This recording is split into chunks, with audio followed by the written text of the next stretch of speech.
Hello students, today we are going to discuss the next topic of this chapter, permutations and combination, that is combinations. Now combinations is the process of selecting a particular number of objects from the given number of objects. Here the order in which the selection is done is not important.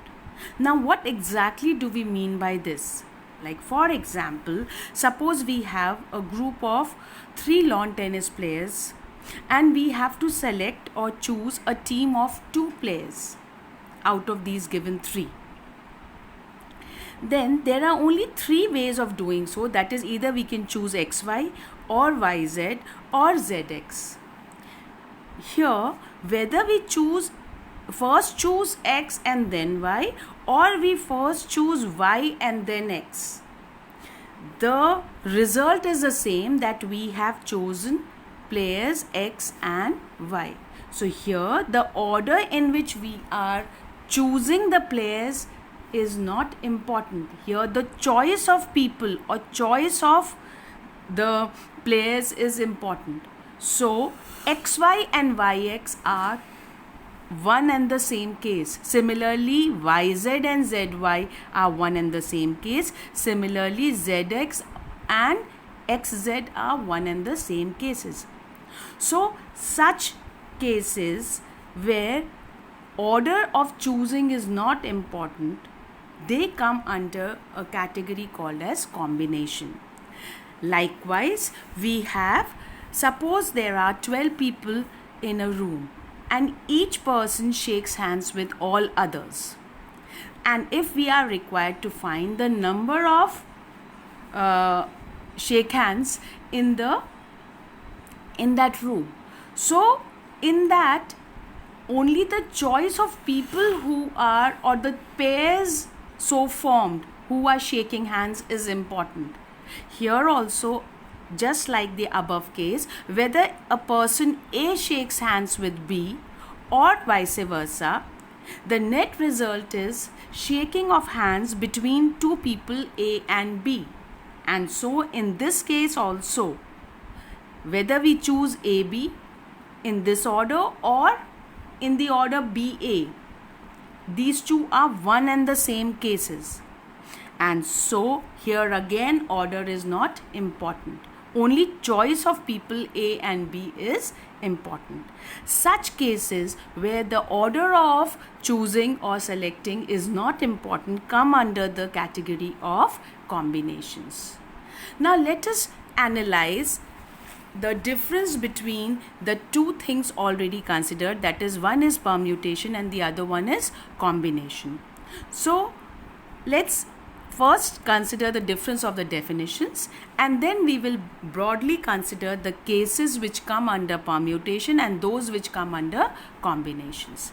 Now, as we have already studied, permutations is used when we want arrangements in a definite order.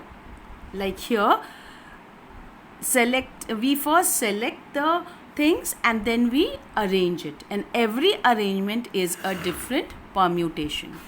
Whereas in combination, we stress upon only the selection of things or choice of things. Here the order is not at all important. So let's see the cases which have to be dealt with under permutation and the ones which have to be taken under combination.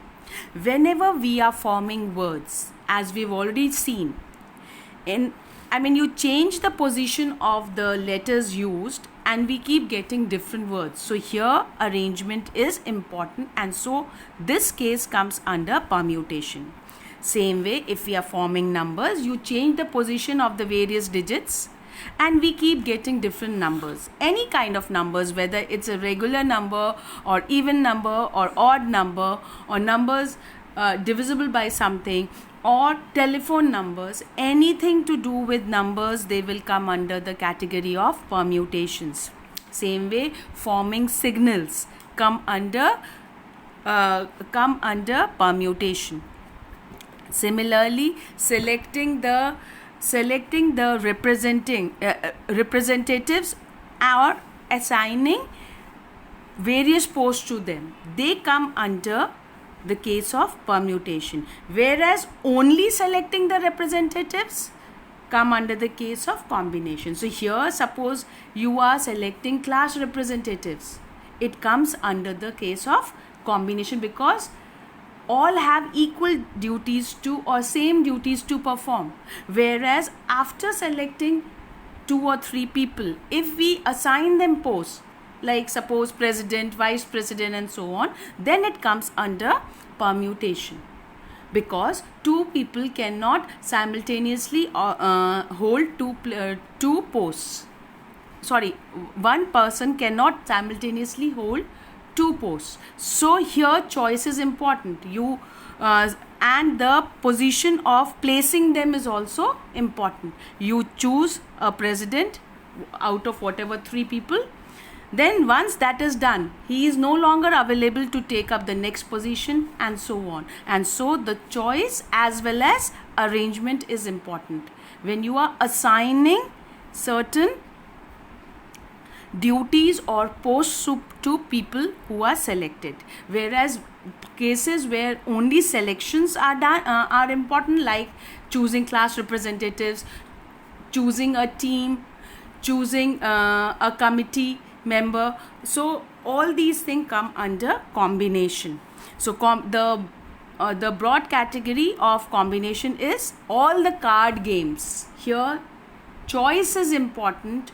The order in which they are arranged is not important. They come under the category of combination. Similarly, as I've already told you, the process of forming teams and committees where you are not choosing a captain or a vice captain and so on, so only choosing a team or committee comes under combination. Similarly, shaking hands, the process, it comes under combination. Similarly, if you are given a set of points and you want to find the number of lines which can be formed, so obviously we have to just choose 2 points out of the various things. So each line is formed by choosing 2 points. Whether you are joining A to B or B to A, it does not matter. End result is the same line. Same way, choosing points to make triangles, squares, all these come under combination. So broadly speaking, I have covered the main topics or main things which come under permutation and combination. If at all there is something left out, we'll take it up as and when the question arises. So I'll just quickly repeat. Permutation involves 2 steps: selecting and then arranging. Here order plays a very important role, whereas combination involves only 1 step, that is selecting. Here order is not at all important. So now, using this concept, let us find the formula for combination. So suppose I'll first take up an example and then I'll generalize it to the formula. Like suppose we are given 3 letters X, Y and Z. Okay, and we have to choose any 2 of them. So what do we get? There are 3 ways of doing it. One is XY, one is YZ and one is ZX. Now if suppose we want to see all possible 2-letter words which can be formed using these 3 letters, then in that case the order is important. So the number of ways each of them can be arranged is what? This can be XY or YX, this can be YZ or ZY, and this can be ZX or XZ. So basically the number of words, which means arrangements, which means permutations, is first choosing and then arranging, and which can be done, each can be done in 2 factorial ways. So we can say that suppose you are doing the permutations of 2 things, means arrangement of 2 things. of three things taken two at a time. So we first choose two things and then arrange. So it involves first choosing two things out of three, that is 3C2. Now just like permutation, the symbol used is capital P. Same way the symbol used for combination is capital C. So in case we are finding the permutation of three things taken two at a time, it will involve two steps. First, choosing or combination of three things taken two at a time, and means multiplication. Then arranging these two things in the number of ways of arranging these two things. So basically permutation is combination into the number of arrangements. Same way, given n things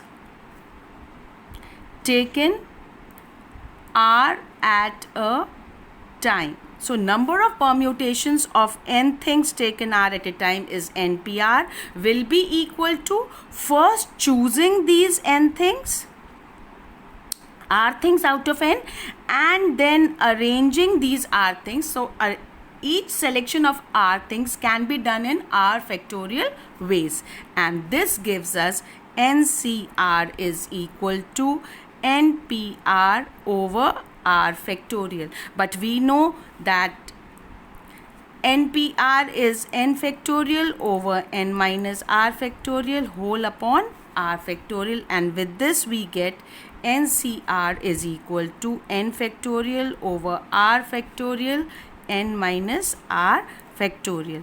And just like permutation, r can take all values from 0 to n. Now, so using this we get NC0 will be equal to n factorial 0 factorial n minus 0 factorial, which is 0 factorial is 1, this is n factorial, this gets cancelled, we get 1. So we get a standard result, that is NC0 is 1.